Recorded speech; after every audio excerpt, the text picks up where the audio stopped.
cumulatively, that comes to at age 39, you would have stayed at the bus station for exactly 1 year. Now, this is appalling, and this is a need. So we started to study and identify some of the problems with a lot of the infrastructure. One of the things we observed is that the limited data on travel information and patterns is a big problem. The inefficient deployment of buses is another. Then we observed that a lot of our citizens are exposed globally to hazardous climate situations at the various bus shelters.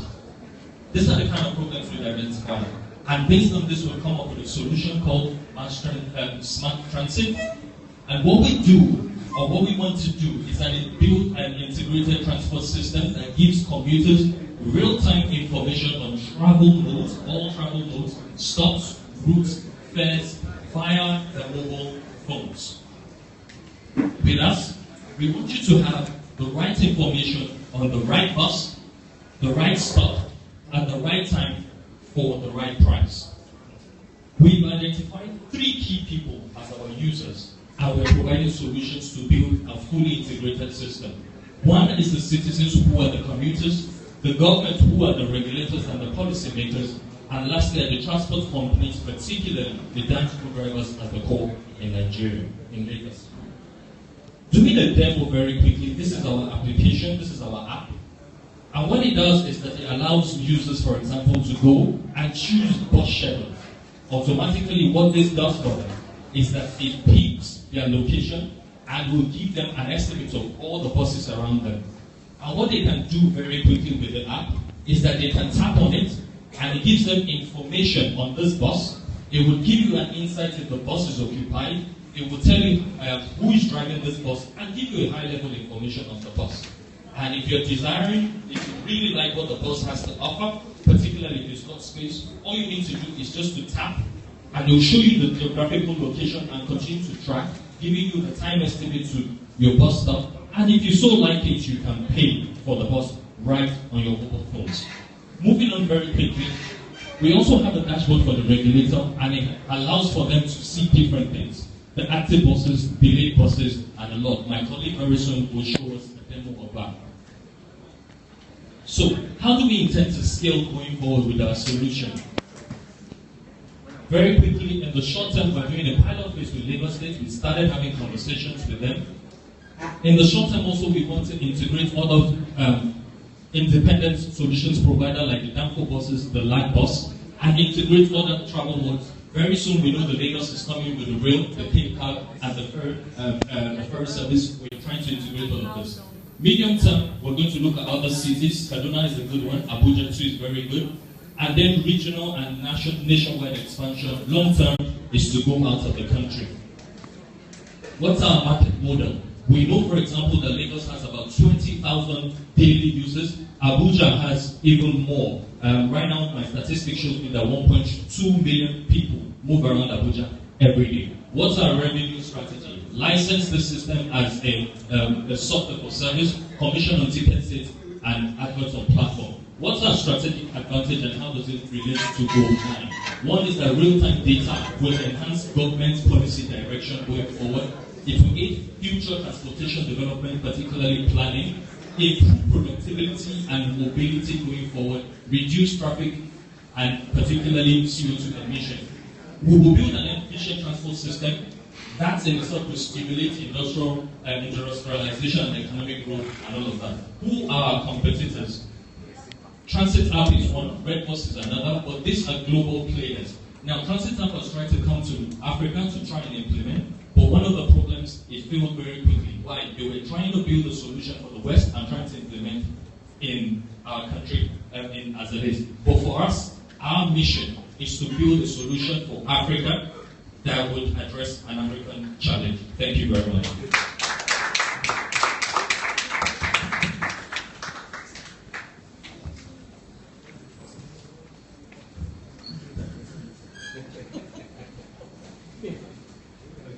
Thank you very much. I'm going to argue one of the best presentations that I've seen so far.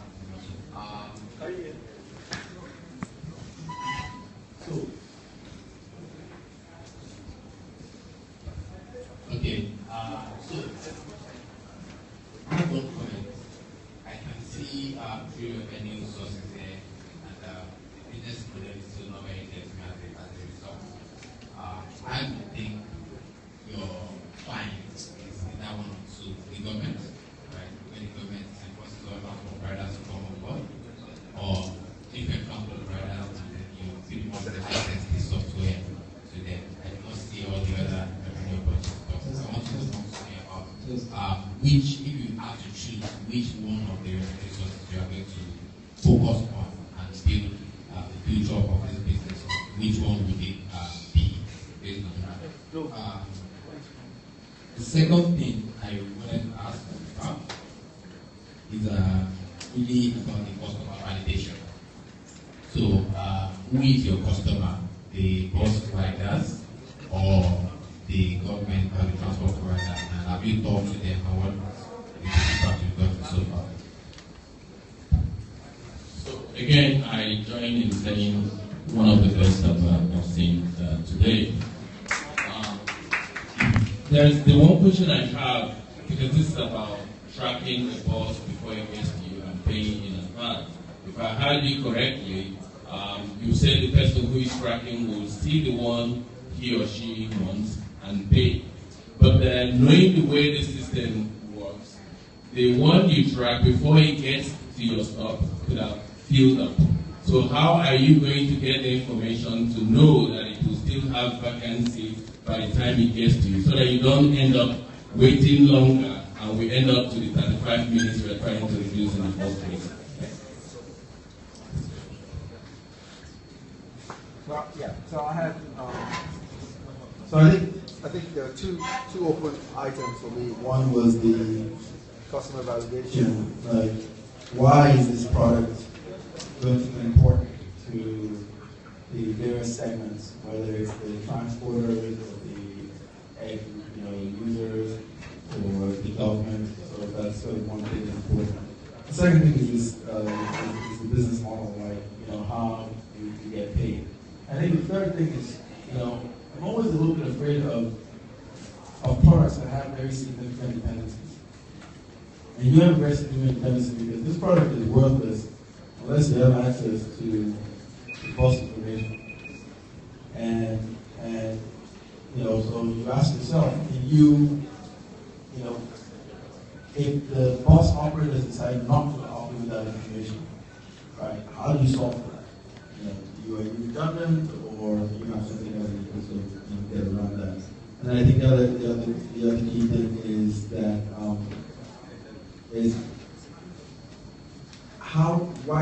why would the commuter want to use you? I mean, you have to sort of answer that question right off the bat. Are you just an interesting add-on, or are you a daily habit? Right, you want to respond to questions?